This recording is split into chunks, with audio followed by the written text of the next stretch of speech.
শিয়ারা কি মুসলমান? হাদিস তো বলছে মুসলমান। তাফতারিকু উম্মতি, আমার উম্মত ৭৩ দল হবে। তো তারা এই উম্মতের অবশ্যই সদস্য, অবশ্যই তারা মুসলিম। হ্যাঁ, ভুলভ্রান্তি থাকতে পারে, তাদের মধ্যে অনেক শিরিক আছে, অনেক বড় বড় ভুলভ্রান্তি আছে। তারা অনেকে সালাত ৩ ওয়াক্ত ফরজ বলে বিশ্বাস করে, হযরত আলীর কথা গুরু করে। তো এগুলি তাদের অনেক ভুলভ্রান্তি আছে, কিন্তু সেই ভুলভ্রান্তিগুলো সংশোধন করার একটা চেষ্টা আমাদের করা অবশ্যই উচিত। ইরানের শিয়া পন্থীরা বাতিলপন্থী না সঠিকপন্থী? শিয়াদের কথা বলেছি। শিয়াদের ভিতরে সবচেয়ে যারা ভালো, তাদের সবচেয়ে ভালো আকীদার একটা হলো যে লা ইলাহা ইল্লাল্লাহু মুহাম্মাদুর রাসূলুল্লাহ বললে কেউ মুসলমান হয় না। দ্বিতীয় আর একটা কথা বলতে হয়, আলী অলিউল্লাহ। দ্বিতীয় হলো যে আবু বকর, ওমর, উসমান সহ সব সাহাবীরা মুরতাদ কাফের ছিলেন, তাদেরকে লানত করা ইমানের অংশ, তাদের সাথে সম্পর্ক ছিন্ন করা। তৃতীয় হলো সাহাবীরা যেহেতু সব কাফের ছিলেন, কাজে সব হাদিস বাতিল, শুধু তাদের ইমামদের থেকে বর্ণিত গুলো ছাড়া। চতুর্থ হলো এটা অধিকাংশ যে এই কোরআন বাতিল, আসল কোরআন নাউজুবিল্লাহ ওসমান পুড়িয়ে ফেলেছে। এখন এরপরে এই ধরনের বিশ্বাস যার আছে তার কি বলবেন এটা আপনাদের ব্যাপার। তবে আমরা সরাসরি কাউকে কাফের বলতে চাই না, বাতিল বলাতে সমস্যা। এক আয়াতের 4 ভাগের 1 ভাগ এতটুকু না মানলে যদি ওরা কাফের হয়, এই যে পৃথিবীতে যারা শিয়া আছে এরাও কিন্তু মুসলিম না, এরা কাফের। কারণটা কি? ওরা কোরআন শরীফের সব অস্বীকার করে না। সূরা বাকারা 1 নাম্বার পারার 14 নাম্বার পৃষ্ঠা 3 নাম্বার লাইনে 97 নাম্বার আয়াতের প্রথম অংশটুকু ওরা মানে না। 3 ভাগের 1 ভাগ। কুল মান কানা আদুওয়াল লিজিবরিল ফাইন্নাহু নাযালাহু আলা কলবিকা বিইযনিল্লাহি মুসাদ্দিকাল লিমা বাইনা ইয়াদাইহি ওয়া হুদা ওয়া বুশরা লিল মুমিনিন। কত বড় আয়াত! এরা মানে না কতটুকু? কুল মান কানা আদুওয়াল লিজিবরিল, হে নবী আপনি বলেন যারা জিবরাইলকে শত্রু মনে করে, ওরা বলতো মুহাম্মদ নবী আমরা মানি, কিন্তু কোরআন নিয়ে এসে জিবরাইল হযরতে আলীর কাছে দেওয়ার কথা ভুল করে মুহাম্মদকে দিয়েছে। এইটুকু মানে না, এই জন্য ওদের কাছে জিবরাইল শত্রু। আমি শুধু হাসির খোরাকি দেওয়ার জন্য না, শিক্ষা দেওয়ার জন্য বলছি। শিয়া যারা ওরা এতটুকু না মানলে যদি কাফের হয়, কাদিয়ানি যারা ওরা এতটুকু না মানলে যদি কাফের হয়। আজ কোরআনে কারিমের যে আয়াতটা পড়লাম এর ভেতরে 5টা বিষয় আছে, আপনি একটু শোনার পরে দেখবেন আপনি একটাও মানেন না। তাহলে আপনি কি? শুভ সন্ধ্যা স্যার। Good evening. আমার নাম রাহুল গাওকার এবং আমি একজন ছাত্র। আমি ইসলাম ধর্ম সম্পর্কে আপনার কাছে জানতে চাই, অন্যান্য মুসলমানদের তুলনায় কেন শিয়া মুসলমানদের কম গুরুত্ব দেয়া হয়? আমি আমার এক মুসলমান বন্ধুর কাছে শুনেছি তাদেরকে শিয়া পরিবারের পানীয় পান করার অনুমতি দেয়া হয় না। পানীয় না, ঠিক আছে। আমি আসলে জানতে চাই, এও বলা হয়ে থাকে যে ইরাকে সাদ্দাম হোসেন যা করেছেন, তিনি রাসায়নিক গ্যাস প্রয়োগ করেছেন, তিনি শিয়াদের উপর নৃশংসতা চালিয়েছেন, যা দ্বিতীয় বিশ্বযুদ্ধের সময় ইহুদিদের উপর হিটলারের নির্যাতনের সঙ্গে তুলনীয়। তাহলে এটিকে কি আপনি অবিচার মনে করেন না? আমি আরো জানতে চাই, প্রকৃতপক্ষে পূর্বে শিয়ারা ইসলাম ধর্মে যে ভুল করেছে তারা আজও তার প্রায়শ্চিত্ত করে যাচ্ছে কিনা? ভাই প্রশ্ন করলেন যে শিয়াদের কেন নিচ বললে গণ্য করা হয়, তারা কি অপরাধ করেছে, সাদ্দাম হোসেন কেন তাদেরকে হত্যা করেছে, যেমন জার্মানিতে হিটলার রাসায়নিক অস্ত্র দিয়ে ইহুদিদের হত্যা করেছে ইত্যাদি। ভাই ইসলামে কোনো শিয়া সুন্নি নেই, কোনো শিয়া সুন্নি নেই ইসলামে। অনেক লোক আছে। উত্তরটা দেই, আমি উত্তর দেব। আপনার প্রশ্নের উত্তর দেওয়ার পর আপনি বলবেন। ইসলামে কোনো শিয়া সুন্নি নেই। কোরআনে বলা হয়েছে সূরা আলে ইমরান অধ্যায় 3 আয়াত নম্বর 103, তোমরা আল্লাহর রজ্জু শক্ত করে ধরো এবং পরস্পর বিচ্ছিন্ন হও না। আমাদেরকে আল্লাহর রজ্জু ধরতে হবে, এটা কোরআন এবং নবী মুহাম্মদ সাল্লাল্লাহু আলাইহি ওয়াসাল্লামের সহিহ হাদিস। যদি আপনি এই রজ্জু ধরেন তাহলে আপনি খাঁটি মুসলিম। ইসলামে শিয়া সুন্নি নেই এবং ইসলামে কোনো ভাগ নেই। কোরআন বলছে সূরা আনাম অধ্যায় নম্বর 6 আয়াত নম্বর 159, হে নবী নিশ্চয়ই যারা খণ্ড বিখণ্ড করেছে, অনেক দল করেছে ইসলাম ধর্মকে, তাদের সাথে আপনার কোনো সম্পর্ক নেই। আল্লাহ বিচার দিবসে তাদের ব্যাপারটা দেখবেন। এবং আমাদের নবী মুহাম্মদ সাল্লাল্লাহু আলাইহি ওয়াসাল্লাম বলেছেন যে মুসলিমদের মধ্যে 73টি দল হবে, এর মধ্যে কেবলমাত্র একটি দল যাবে জান্নাতে, সাহাবাগণ জিজ্ঞেস করলেন কোন দলটি? যারা অনুসরণ করবে আমাকে এবং আমার সাহাবীদের, যারা কোরআন এবং নবীর সহিহ হাদিস মেনে চলবে তারা। সুতরাং কোরআন বলছে ধর্মকে খণ্ড বিখণ্ড করো না। আমাদের নবী বলেন, এমনকি কোরআনে বলা হয়েছে কিছু লোক থাকবে তারা দল সৃষ্টি করবে। কতটা? ৭৩টা। যে দল সঠিক পথে থাকবে তারা বিভাজন সৃষ্টি করবে না। সুতরাং যে কেউ নিজেকে মুসলিম ছাড়া অন্য কিছু বললেও শব্দটি হবে মুসলিম। মুসলিম মানে যে নিজের ইচ্ছাকে আল্লাহর কাছে সমর্পণ করেছে। নবী কি ছিলেন? তিনি শিয়া ছিলেন না সুন্নি ছিলেন? তিনি কি ছিলেন? তিনি ছিলেন মুসলিম।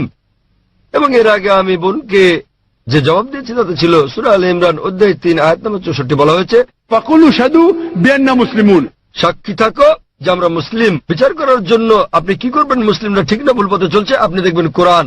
মোহাম্মদ, জাকির, সুলতান, আব্দুল্লাহ যে কোনো নাম হোক, কোনো সমস্যা নেই। নিজেকে পরীক্ষা করতে বলেন, যদি সে কোরআন এবং নবীর নির্ভরযোগ্য বাণী বুখারী, মুসলিম ইত্যাদি অনুসরণ করে তাহলে সে খাঁটি মুসলিম।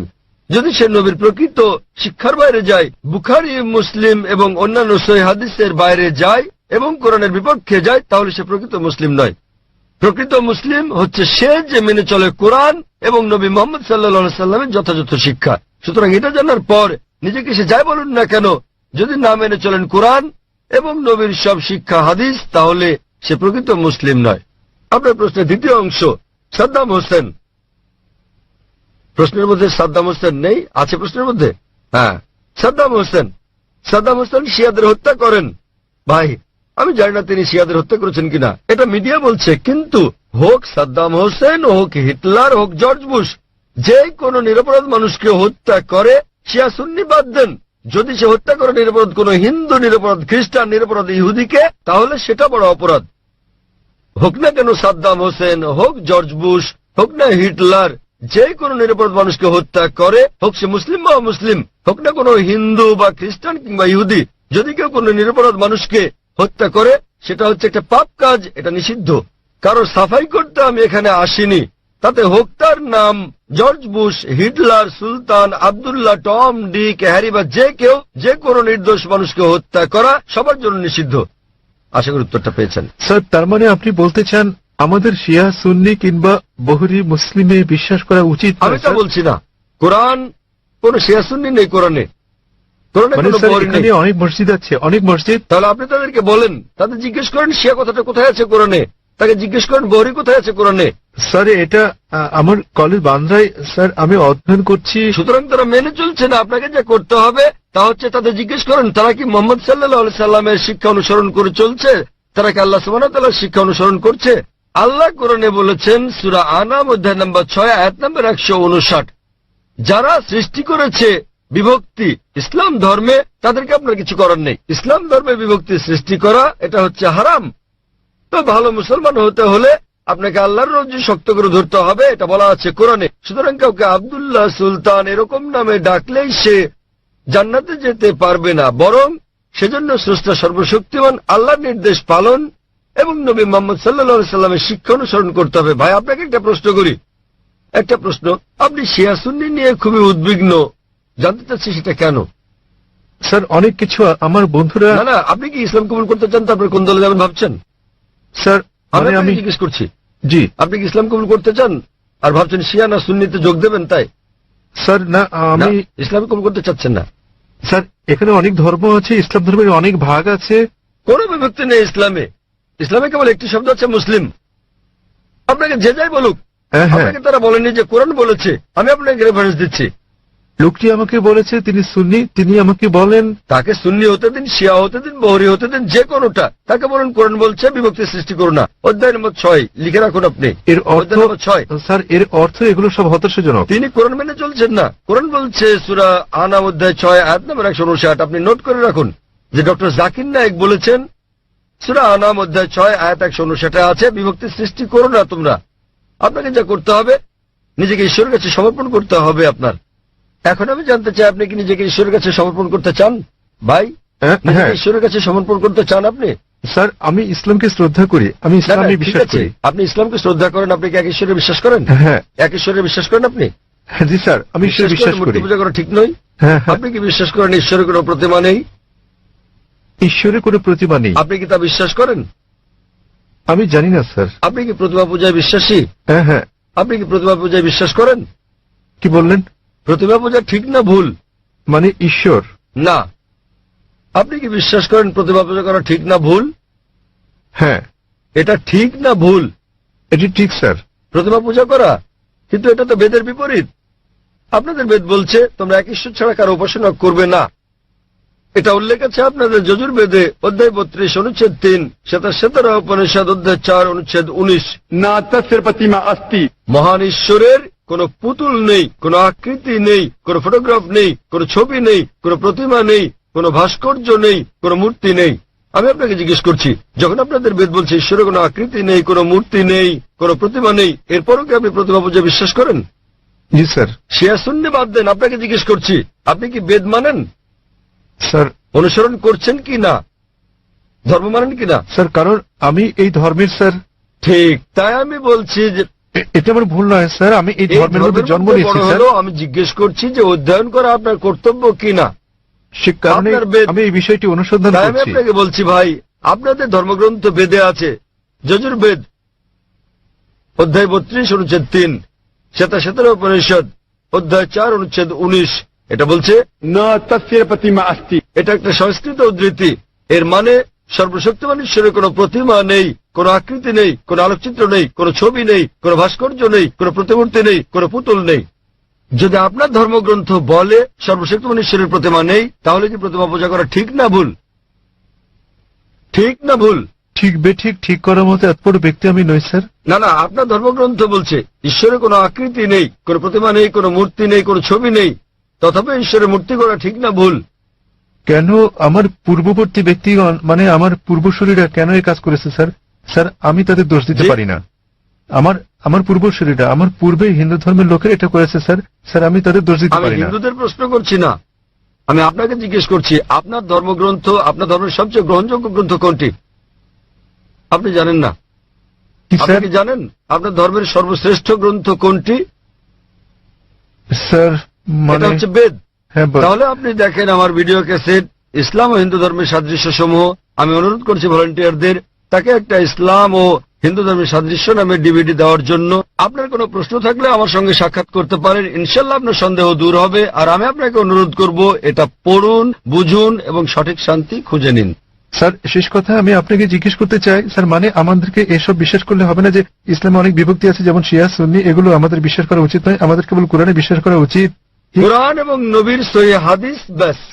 যে কোনো আলেম যায় বলুন, কোরআন বলছে সূরা নিসা অধ্যায় 4 আয়াত নম্বর 59, अतिउल्लाह अतिउर रसूल। আল্লাহ ও তার রাসূলকে মানো এবং অতঃপর তোমাদের মধ্যে যারা আদেশ দানের কর্তৃত্বপ্রাপ্ত, যাদেরকে এই কাজের দায়িত্ব দেওয়া হয়েছে তাদের, অর্থাৎ আপনাকে আল্লাহ এবং সর্বশক্তিমান ঈশ্বর, তার রাসূল এবং জ্ঞানী ব্যক্তিদের মান্য করতে হবে। কিন্তু আয়াতটা এখানেই শেষ হয়নি। আরো বলা হয়েছে যদি তারা কোনো বিষয়ে একমত হতে না পারে তো আল্লাহ তার রাসূলের উপর ছেড়ে দাও। যদি কেউ আপনাকে কিছু বলে আপনি তা কোরআন এবং সহিহ হাদিস দিয়ে যাচাই করুন সেটা ঠিক না ভুল। এ কারণে যে কোনো আলেম যাই বলুক না কেন তার কোনো মূল্য নেই ইসলামে। স্যার, সেখানে বিষয় হচ্ছে আল্লাহ সর্বশক্তিমান ঈশ্বরেও তার বার্তাবাহক। কোন আলেম কিছু বললে তা যদি কোরআন এবং সহিহ হাদিসের সঙ্গে মিলে তো আমরা গ্রহণ করি, আর যদি কোরআন হাদিসের বিপরীতে হয় তা প্রত্যাখ্যান করি। স্যার, কোন ব্যক্তি নিজেকে মুসলিম বলে দাবি করলে আপনি তাকে বলবেন कुल हाथ बुरहानकुम প্রমাণ দাও इन कुंतुम सादिकिन। যদি সত্যবাদী হও। সে কারণেই যখন আমি প্রশ্নের উত্তর দেই আমি কোরআন এবং সহিহ হাদিসের রেফারেন্স দেই। যা আমি বলছি, যা ডক্টর জাকির নায়েক বলছেন, তা কিছুই নয় ইসলামে, কোন মূল্য নেই তার। আমি যা বলি ইসলামে তার মূল্য হচ্ছে শূন্য। যা কোরআন বলছে, সর্বশক্তিমান ঈশ্বর বলছেন, যা আমাদের প্রিয় নবী মুহাম্মদ সাল্লাল্লাহু আলাইহি সাল্লাম বলছেন তা মূল্যবান। তাই আমি যা দিচ্ছি তা হচ্ছে রেফারেন্স। যারা জানেন না আমি তাদের রেফারেন্স দিচ্ছি। আমার উত্তরের ভিত্তি কোরআনের বিভিন্ন আয়াতের শিক্ষা, আমার জবাবের ভিত্তি নবীর